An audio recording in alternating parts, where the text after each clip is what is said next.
Gennady Golovkin unifies the IBF and WBA world middleweight titles with a 9th round TKO over Ryota Murata in Japan. This was a good little scrap, an entertaining fight, and it was quite rough early on for Triple G. There was shades of the Derevyanchenko fight at times where it appeared as though Triple G was getting hurt to the body. He was having issues with left hooks for Murata, landing downstairs.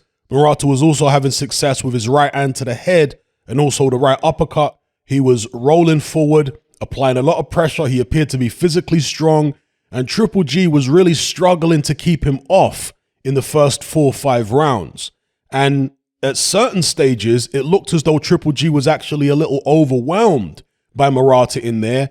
And people were thinking, including myself, is this the end for Triple G? Has he turned old overnight? We know he's 40, but is this the end of him as a top-level fighter? That's how difficult it was for him in the first 4 rounds. Murata kind of abandoned the bodywork a little bit after the maybe 4th, 5th round, but he was probably more concerned with not getting hit with that ramrod Triple G jab. And by the way, Triple G started with a tremendous jab, but Murata managed to get him off that jab for a few rounds and drag him into a fight which suited Murata. When Triple G went back to his boxing, when he started concentrating on his qualities rather than just trying to meet fire with fire, that's where he was able to get the victory over Murata. In, I want to say the 5th round, 5th, 6th round, he came out and he started really fast. I think he might have done it at the start of the 4th, but certainly the start of the 5th. He came out and he started really fast, and that was clearly an attempt to try and shift the momentum of the fight,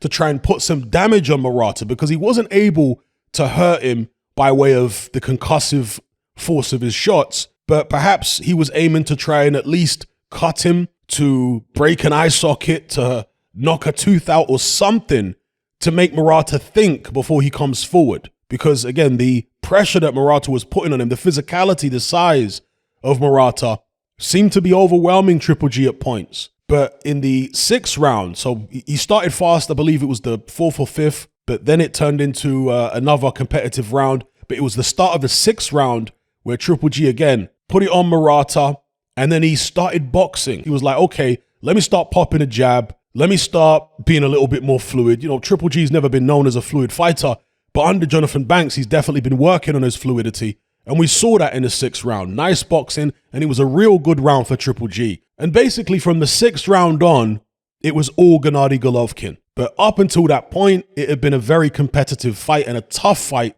for Triple G. Now, Murata kept coming, he kept trying, but Triple G's shots were now starting to have an effect on him from the 6th round on. He started getting marked up, his nose was bleeding, and then finally in the 9th round, Triple G in fact, in the maybe 7th, 8th, Triple G managed to pin Murata on the ropes and do some serious damage. And if that fight had not been in Japan, it probably would have been stopped at that stage. But again, in the next round, the 9th, same thing happened. Triple G managed to pin Murata on the ropes, doing serious damage. Murata eventually went down. Very tough guy, but he was taking some tremendous shots. There was one left hook in particular, which I think landed on Murata's eye, and you could see him wince after the shot landed because Triple G's got very hard hands. I mean, they used to call Roberto Duran the hands of stone. Triple G's got hands of stone too. Very, very heavy hands, hurtful punches, and Murata went down and his corner threw the towel in. I was quite impressed actually by the way Golovkin was able to turn the Murata fight round. An old fighter like that, 40 years of age, who's in there with a young guy who's limited, yes, but he's strong, he's game, he's tough, he's coming at you, he's hitting you with shots, he's hurting you to the body. In many instances, an old fighter like that is not going to get through it. They're not going to be able to turn the fight around.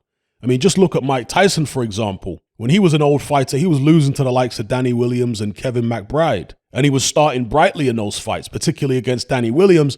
He hurt Williams in the first round and what have you, but he crumbled, you know? He came apart at the seams quite quickly. And that's typical of older fighters. So for Triple G to be able to turn it round the way he did after a tough start, I thought was impressive. He's still a force to be reckoned with, but how much of a force? Because those first 4 rounds are going to encourage a lot of fighters in the middleweight division. They're going to look at that and say, I can beat this guy. And of course, we've seen Triple G have issues in previous fights against Danny Jacobs and most notably against Sergey Derevyanchenko. That's probably one of the toughest fights Triple G's ever had, if not the toughest, in terms of the punishment he took and the lack of success, because many people believe that Derevyanchenko actually won that fight. Moving forward, Triple G is expected to fight Canelo Alvarez, but Canelo Alvarez, of course, has got a very tricky assignment himself against Dmitry Bivol, assuming Alvarez gets past Bivol, and that's by no means a guarantee. If he does get past Bivol, how do you guys see a Canelo Alvarez Triple G fight going at this stage? The general consensus, based upon what I've seen online, even before this Triple G Murata fight, is that Canelo not only beats him at this stage, but actually stops him. Some people are going to ask questions about why Triple G had such a difficult start against Murata. Was it ring rust? Was it age? Was it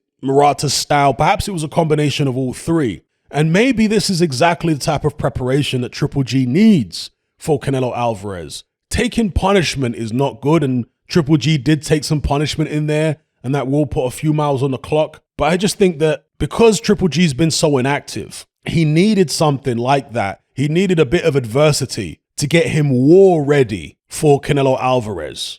Do you know what I mean? Rather than going in there without having taken a punch in anger in whatever it is, 2 and a bit years, and fighting Canelo straight off a long layoff, it's preferable that he had that first. A real fight, a tough fight against the game opponent where Triple G was able to come back from a rough start and actually box really well, put his shots together and get the stoppage. So how do you see a trilogy fight between Canelo and Triple G going at this stage? Will it be a win for Canelo Alvarez, the kind of win that most people seem to be predicting, whereby he either dominates Triple G over the distance or actually stops him? Or does Triple G finally get a W over Canelo? Does he have at least one great performance still left in his 40-year-old body? Let me know what you guys think in the comments below. And also let me know what you think about the Dmitry Bivol fight for Alvarez, because as I said earlier on, that's no foregone conclusion as far as I'm concerned. That's a difficult fight. Will he even get past that? Let me know what you think in the comments.